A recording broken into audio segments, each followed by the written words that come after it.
Welcome back. Today we're taking a look at the Subaru Outback. In 2020, Subaru launched the 6th generation of the Outback, which has been around since 1994. But for 2024, Subaru has revised the Outback significantly. Will this help their flailing market share or end up as irrelevant as the model before it? Oh, savage, Raj. Why don't you like Subaru? I love Subaru. I love the WRX STI. I love their history, their legacy, their rally pedigree. But this is an abomination of a car. You just don't like practical cars. You're into No, I sports hate brown cars. It's not brown, it's green. Oh no, this is brown. Manure brown, that too. Manure brown. What a lovely color for a car, manure. Well, anyway, this is Subaru's latest SUV. Oh, this is an SUV? Yeah, it's an SUV. Please. This is an SUV the same way I'm Robert Pattinson. Well, it's practical like an SUV. It's got a big boot, loads of space in the back. What more could you want? Off-road performance and that legendary boxer engine from the Subaru.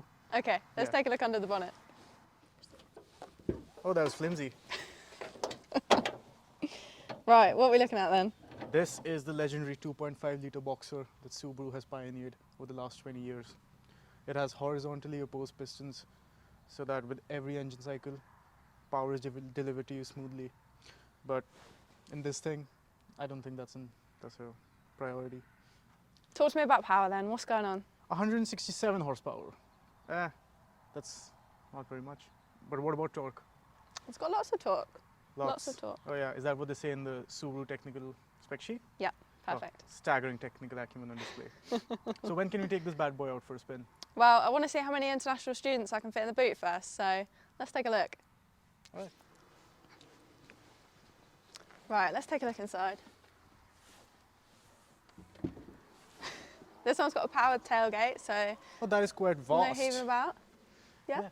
What sort of cargo space are we looking at? So we're looking at 561 litres in this. Oh, and already one international student in here. Yeah, loads of space. Yeah. So with this, the Subaru Outback doesn't really have any main competitors. It's got another one of its own brand, the Forester, but you're also looking at the Audi A4 Allroad, which has got about 505 litres of space. So this is pretty class leading in terms of boot space. Oh, this is a proper roomie. Yeah, it's nice, isn't it? Wait, what are you doing? Trinity? Trinity? It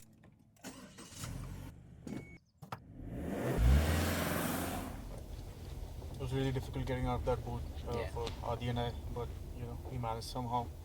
How long did you have him in there anyway? Let's not talk about that. Let's talk about the car. So, first impressions? I really like it. I think it's good. It feels premium inside.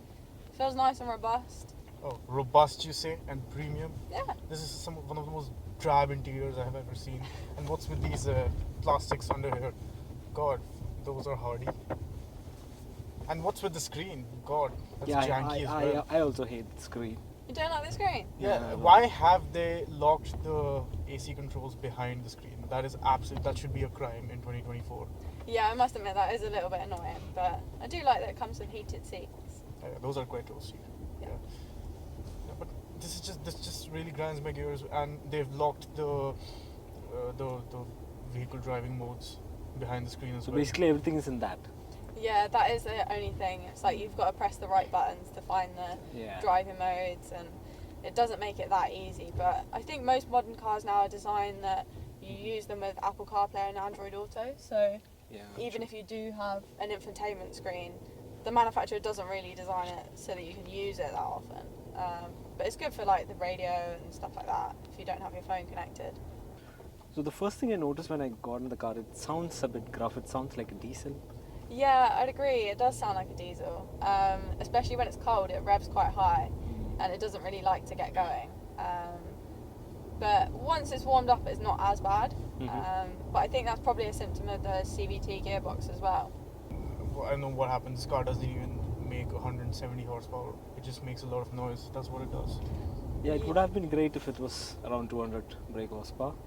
Yeah, I think it kind of needs that sporty thing, because if it's going to be a little bit noisy, you want it to be sports exhaust kind of noisy. Yes, not diesel drone type of noisy.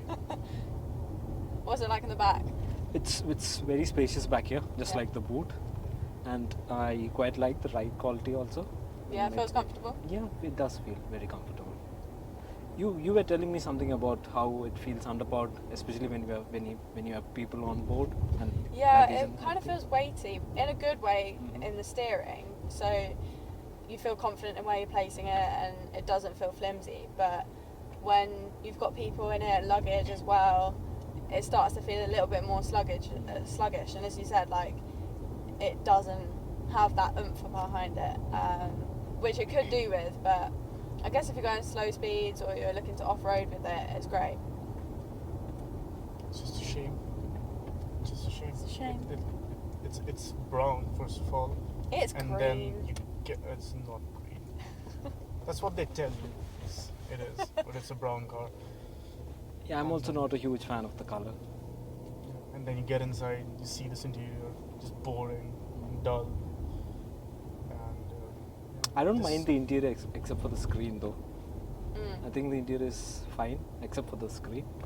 I think the materials are good. I do Everything like feels that nice. they went with those analog dials. In 2024. Yeah, that's quite a refreshing sight to see. Yeah. So just a huge screen plastered everywhere. Yeah, I like the combination of it's got the digital in the middle, so it tells Yeah. you exactly what speed you're going, but it's also got the analog dials either side. Yeah. So, final scores. Where do we stand? Well, I think you've got to go first. Yeah, since you hate the Pessimist. car the most. I mean, I like what the car offers in terms of practicality. I like the core concept of an estate car with a bit of off-road capability, and of course the Subaru Boxer engine. But the execution is just underwhelming. I think it just misses out on a lot of counts. So 6.5 out of 10 is the most I can do. Fair enough. I feel like I've got to be a little bit more generous. I kind of land somewhere between a 7 and an 8. I think it does what it says on the tin. It's practical, it's robust, and I think you do get some of those premium features that you normally pay for in more upmarket cars. I think 40 grand is probably fair price for it. It's good, it's solid, like it feels safe, which is great. So I think it's a good family car. But again, it's just a little bit underpowered if you want to really do some long distances in it. Yeah, What do you think, Adi? Yeah, I'll add on to that. So I think it's a decent car. The only thing is I wish it had a bit more power, and I wish it didn't have the screen. Apart from both of these, I think it's a very decent car, and I don't agree with Viraj here. I think it's a decent car, and if you have a family of 4, and if you live in a farm, if you have rough roads, if you want something robust, safe, like you said, I think this is a good deal. Yeah. So yeah. You disagree with me? Yeah, I do. I think I liked you better in the boot. I'm putting you back in there.